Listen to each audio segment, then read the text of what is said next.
different version. Okay, so question for today is a market crash coming?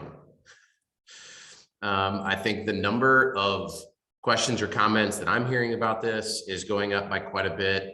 And I want to highlight two articles that I have come across in the last like 5 days that are, I mean, they're pretty interesting because I think we've talked a couple weeks ago about interest rates, and for sure, interest rates have jumped more in the last like 30 days than they have in any 30-day period of time since I've been in the business. So that's a big factor that causes some anxiety about like what's going to happen with that.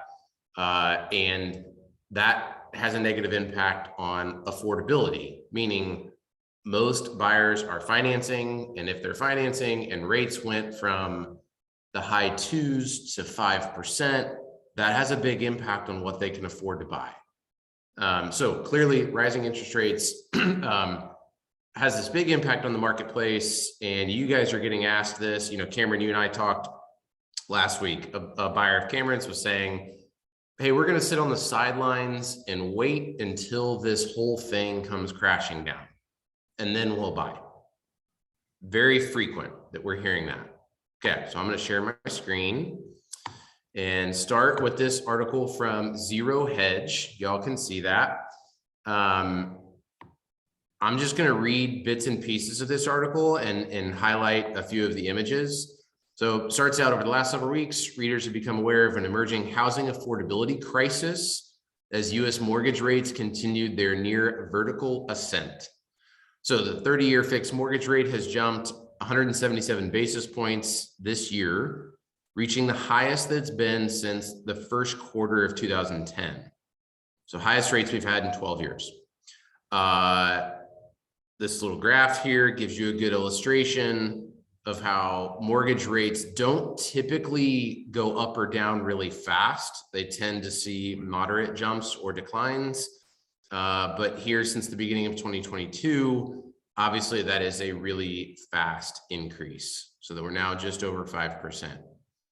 Sorry about the ad. Here we go. Realtor.com reports a new listing last week rose from 8% from a year ago, meaning we actually have more listings hitting the market right now than we did this week a year ago, which is a little bit of a shift. So what you're seeing is, okay, if interest rates are going up really fast, meaning people can afford to buy less house. And then for a while, inventory was going down. Nationally, it looks like maybe inventory is actually creeping up now for the first time in a long time. So if you're looking for something to be concerned about, you'd say, wait a minute, buyers are able to afford less. There's more houses coming on the market that could lead to a correction, right? Here, I'm going to read this quote. Price drops are still rare, but the fact that they are becoming more frequent is one clear sign that the housing market is cooling, said Daryl Fairweather, Redfin's chief economist. Redfin is like the chief economist at Redfin would be somebody consulted on things like this fairly often. It goes to show that there's a limit to sellers' power. There is still way more demand than supply, and buyers are still sweating. But sellers can no longer overprice their home and still expect buyers to clamor at their door. So summary there, the market still favors sellers, but it appears that it is moving in the direction of balance. Did y'all notice the title of this article? The title of this article is Cracks Appear in the Housing Market. Sellers begin lowering their asking prices. Here's the graph that I think is pretty fascinating. This is tracking affordability. So this would be a combination of price and interest rate. And what this means is that prices, if you have a condition where prices are going up and interest rates are going up, those normally don't happen at the same time. They normally tend to be inverse of each other. If interest rates go up, normally prices come down. They're actually both going up right now. which is why this is a record plunge in affordability. It's not that complex of a math formula, but I think as a realtor, like it's worth getting your mind around, oh, prices are going up fast and interest rates are going up fast. That's pretty rare. And it has a significant impact on what most buyers can afford to get. What this article points out is that normally, I'm going to skip some of this. We're going to send these out, by the way, if you want to read these, we'll send them out later. What this article points out is that it's very common if you see this sort of decline in affordability, that about 6 months later, you would see a market correction. You see prices start to go down, inventory start to go up. So in theory, that means October, right? That on average, you would see prices correct in October as prices go up and interest rates go up with them. So this article is kind of from the angle of we're starting to see some cracks, some adjustments. The correction is coming. That's the basic premise of this article. Okay, I'm gonna switch articles. You guys are seeing the different article now, right? This is an article from Time. Title of this article is "Waiting on the Housing Market to Crash? Don't. Experts say." Here's how today's market is different from the Great Recession housing bubble. This article takes a very different angle. And really what it's trying to do is say some of the things that are happening right now feel like the things that were happening in 2006 and 7, but this is very, very different. Spoiler alert that I tend to agree with this article a bit more than the first one. Median US home listing price was $405,000 in March, last month. That's the first time it's ever broken $400,000. And it's an increase in 26.5% from 2 years ago. So Indianapolis is increasing slightly faster than the median home price in the country. We've seen about 30% price increase in median over those 2 years. The country's seen 26.5. Home buyers might see similarities between what's happening today in the 2006 housing market, where home prices became increasingly unaffordable until the bubble burst. Stressed out buyers might be thinking high prices are a bubble just waiting to pop again. In fact, I thought this was a really interesting stat. 77% of home buyers believe there's a bubble where they live. Cameron puts your buyer that we talked about in good company. It appears that nearly 4 out of every 5 buyers believe their market is about to burst. Take a look at this paragraph right here. Waiting for the market to crash might not yield the results buyers hope for, experts say. There's not really any room for there to be a bubble right now. It's not like people have borrowed too much, and it's not like homes are overvalued, says Daryl Fairweather, chief economist at Redfin. If anybody recognizes the name, Rosie, good job. You win the prize for today. What I love about this is it's such a good example of, if you want to find an article to fill the narrative that you want, you're going to find the article, and they're literally quoting the same economist. And these articles came out like within 2 days of each other. And so this economist at Redfin goes on to say, it's just that there aren't enough homes for everybody who wants one. So the balance of inventory is so low that rising prices and rising interest rates might cause things to balance back out, but we have miles to go. I would encourage you to take a look at these articles, but I think they do a good job of talking about existing home sales and new home sales. And basically the argument that they're making is the fastest an economist could envision inventory rebalancing is like 2 years. So while under normal circumstances, or like in the past, the 6-month price correction would follow the rising prices and rising interest rates. The exception right now is that inventory is so low. Economists are saying, we think this might take 2 or even 3 years. So that as interest rates go up, it might cause the inventory to balance, but it's going to take a long, long time for it to correct and to actually see an adjustment in price. Like we talk about a lot, as realtors, we want to avoid making firm predictions or telling people what's going to happen in the marketplace because we don't know that. But I do think the conversation that Cameron had, where he had a buyer that said, we're going to sit on the sidelines until this bubble bursts.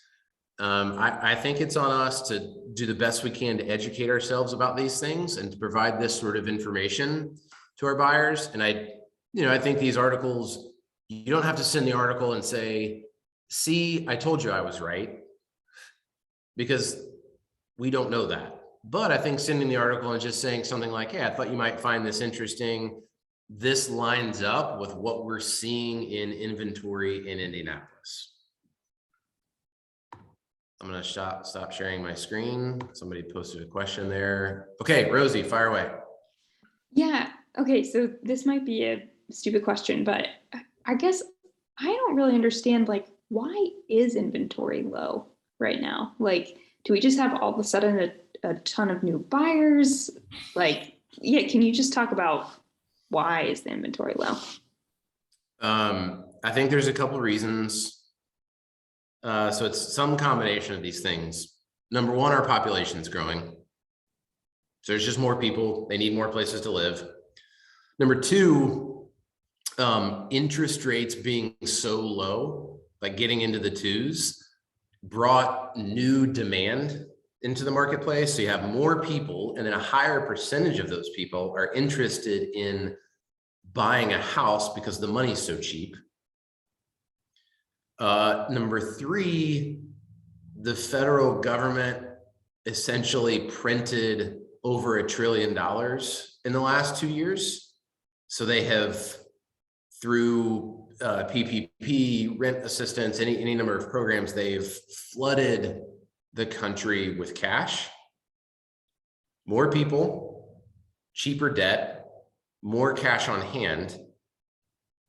It increases all three of those increase the number of people that want to buy a house and can buy a house. COVID appears to have played into this. COVID changed preferences. So it caused a bunch of people who are living in one house to say, well, now that I'm stuck at home, I have different desires. I want more land. I don't need to live close to my office anymore. So the COVID, I think, increased demand for movement. All of those increased the number of buyers in the marketplace. Then on the other side, there's delay in materials caused by COVID. So builders are struggling to keep up because they can't get things like concrete and lumber. So they could build faster to catch up to some of the demand, but they can't get the materials. Last one that might actually be the biggest impact. It's private equity. I was chatting with somebody about this yesterday. I think there's suburban marketplaces in central Indiana where 1/3 of the houses that are trading hands are being purchased by very large private equity funds from around the world that are trying to put a lot of money in single family houses in the United States. And so they're basically grabbing, in some places, 1 out of every 3 houses on an already limited supply. So all of those things are pushing inventory in the same direction. I probably left out 2 or 3 factors, but. No, that's great. Thank you. And those private equity firms are buying those houses and then just renting them out, right? For the most part. Yeah. Or they're flipping them. And yeah. Okay. Yeah, it doesn't appear to be like quick flip plays. Like they're trying to put the money into a single family house because they have too much cash. They don't, inflation would be kind of like correlated to this. If you're a private equity firm and you have $1 billion of cash sitting on your balance sheet right now, that would be very bad news for them, because that $1 billion is becoming less valuable every month. If you can take that $1 billion and convert it to single family houses, that's better for the performance of their fund.